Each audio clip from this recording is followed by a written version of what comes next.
I'm Lauren Cosgrave, and welcome to The Lauren Show. I'm a life and small business coach. Join me each week for ideas on how you can lead, love, and thrive.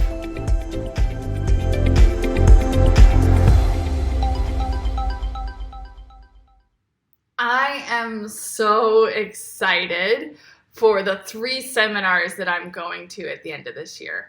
Are you a seminar fan also? Do you like getting out there and meeting new people? I can't recommend them highly enough. If you don't have a seminar on the calendar this year, see if you can squeeze one in, and if not, make 2020 your year, because seminars can be life-changing, particularly personal development seminars. So who's your favorite influencer? One day I'm going to host one. I'm going to host one for you guys one day. It's going to happen. It's probably a couple years down the road, but we're going to have an awesome event. I already think I want to call it Lead, Love, and Thrive. But I digress a little bit there. So seminars, why do I love them so much? Why are they amazing? You get to meet new people. You get new ideas. You come away from them feeling like you can conquer the world. Like, honestly, there is something magical that happens when a group of like-minded people come together, no matter what it is. Like, I feel that way after coming off of knitting seminars or events that I go to, personal development, even industry-led conferences. They are powerful, powerful events in our lives.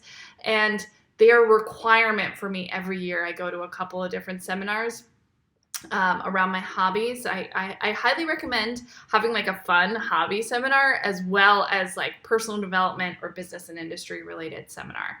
The two of those combined are like a potent recipe for you to just have your creativity supercharged, your energy supercharged, and for you to continue to have that relentless pursuit of your dreams and goals. Okay, so I wanted to give you my favorite tips. Let's see, I've got 1, 2, 3. I have 6 tips for having an awesome seminar if you've got one on your calendar. Okay, this is kind of a funny one for the first one. Tip number 1, food. As amazing as seminars are, they're not good about planning out meals. I hate to break it to you. Usually you're on your own and you're in a conference room for a long time, usually with minimal breaks. Plan ahead for food. One of the things I like to do is when I first arrive, I like to give myself at least a couple hours or the day before a seminar to get into town and go to a grocery store, go to a Whole Foods, go to a natural food store, and I stock up on fresh snacks. And if I have a refrigerator in my hotel room, even better. I like to buy some breakfast things, buy some yogurt, some hard-boiled eggs, a lot of protein-rich things, because you need a ton of energy to sustain through some of these seminars. A lot of them, you're up and dancing, and you're bouncing, and you're moving, and you're just burning a ton of calories. You burn a ton of calories by listening and thinking, if you didn't even know it. If you're really absorbing, remember back to school, it's work. You're burning calories. So make sure that you have a bag that you bring with you into the seminar with some healthy protein-packed snacks, plenty of water, and then reserves of food back at your hotel or your accommodations, wherever you're staying. And I also encourage you to think ahead about what restaurants you want to eat at. What type of food are you going to eat? Don't get the ribeye steak, in the middle of a conference. Don't do it. Bad idea. Don't do anything that's going to make you feel like you're in a food coma and not be able to get up, bounce back, and be light and fresh the next day, because each day gets a little bit harder, and they're usually just about the same amount of time from 9 in the morning until 5, 6, 7 o'clock at night. So food. Make sure you plan your food. Tip number 2. Energy. Manage your energy. Oh, this one's so good. How do you do that at these seminars? How do you manage your energy well? Okay, you gotta work out.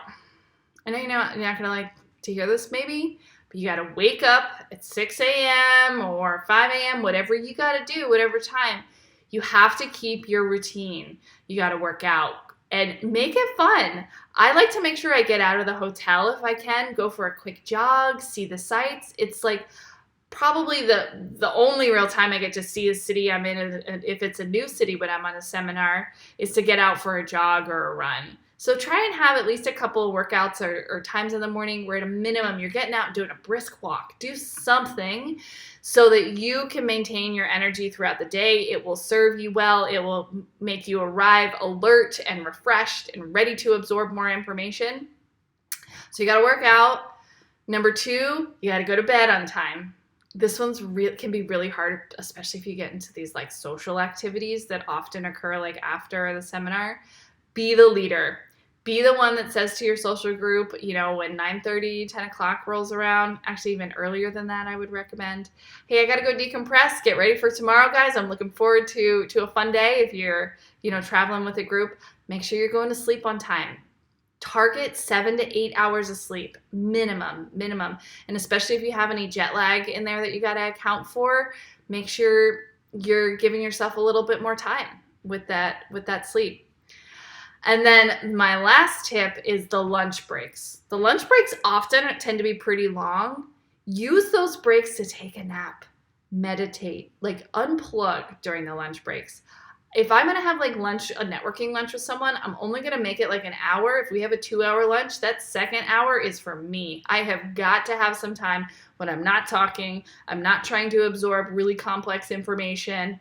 I'm meditating, napping, just laying on the bed, you know, like getting off my feet, you know, that a part of that comes into like wearing comfortable shoes, super important, comfortable clothes. I just did like some online shopping before filming this, trying to find the most comfortable business casual clothes I can find. And if you don't even have to wear business casual, just wear whatever you're most comfortable in.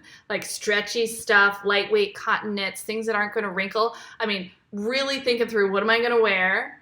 You know, it's important to me. I'm a coach going to these seminars. Like, I need to look professional, and and that's part of who I am too. It's just my aesthetic.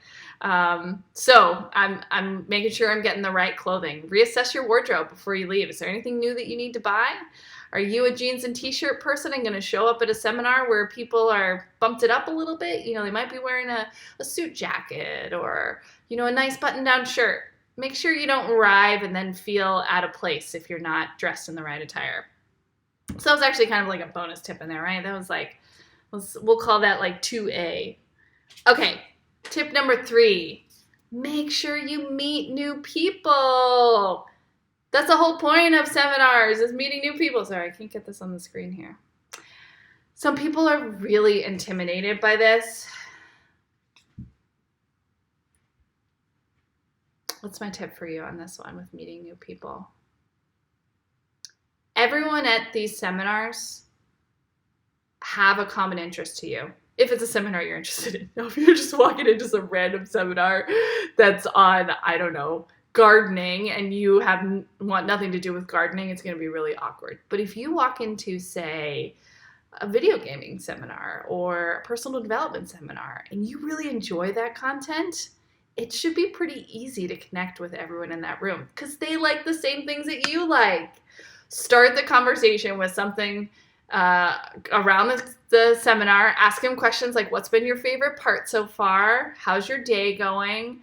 What are you hoping to take away from this seminar? Those are all some like good questions. I also, when I say meet new people, if you are going to a seminar with someone or with a group of people, break out of that group for a couple of times. So some of these personal development seminars, you're in like, you know, you'll have little breakout sessions. I encourage you not to be with the same people in every single breakout session. Make an effort to meet as many new people as possible.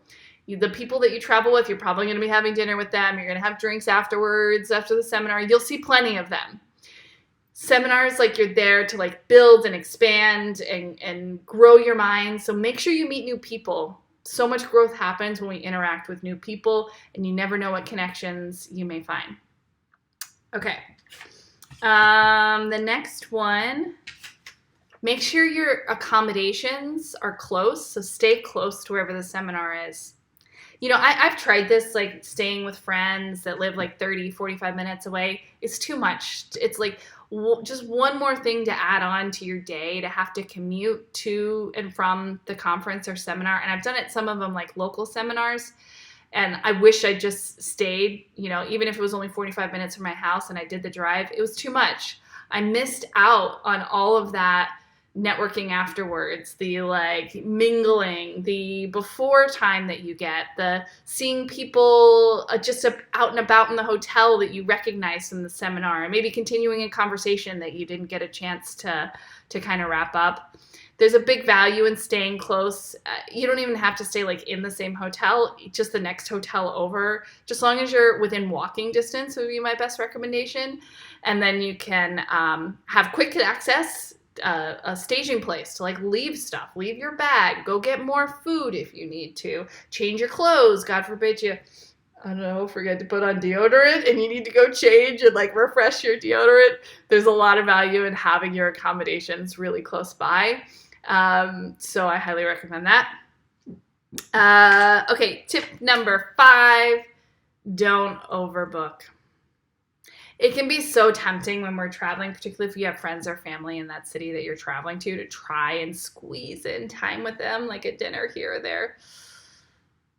I just don't recommend it. Stay focused on the seminar. Stay focused on the reason that you're there and everything that you want to get out of it, and it will serve you better. Just schedule an extra day before or after if there's people that you want to connect with that you can. But I try to just make my main focus that seminar so I can get everything out of it. And last but not least, stay to the end. The best stuff is always at the end. And they do that on purpose, right? It's the hook. So try and get you to stay to the end. And the last days are usually when the people that have gotten tired have fizzled out. And so who's left are the real go-getters. They're the ones that are really into whatever this topic is, and I hope that you are too.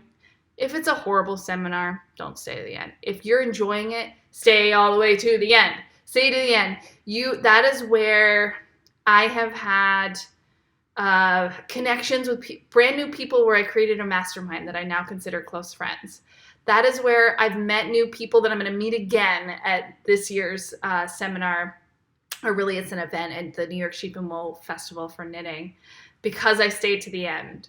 So don't miss out on that opportunity to ensure that you continue those conversations so that you can connect with people that have services that are going to help you out, that you can get that phone number of someone that you really connected with but got interrupted or didn't have the courage to, and now all of a sudden you have that courage to be like, hey, I want to stay in touch. I think we would be great collaboration partners, something along those lines.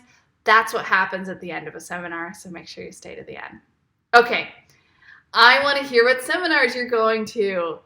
Post in the Facebook group, and I'm going to put a link to the Facebook group down below here. We welcome you. I hope you can all join the Facebook group to keep this conversation going. And what seminars are on your list for this year? I love hearing about a good seminar. What are your tips? How do you stay engaged? And I hope that this serves you, and go research some seminars if you don't have any on your calendar. I wish you a week full of energy and continue to lead, love, and thrive. I hope you loved this episode of The Lauren Show on YouTube or podcast. If you did, why don't you hit subscribe below and share on your social media? If you are ready to have it all without doing it all, why don't you schedule a 15-minute strategy session with me at laurencosgrave.com. Start leading, loving, and thriving today.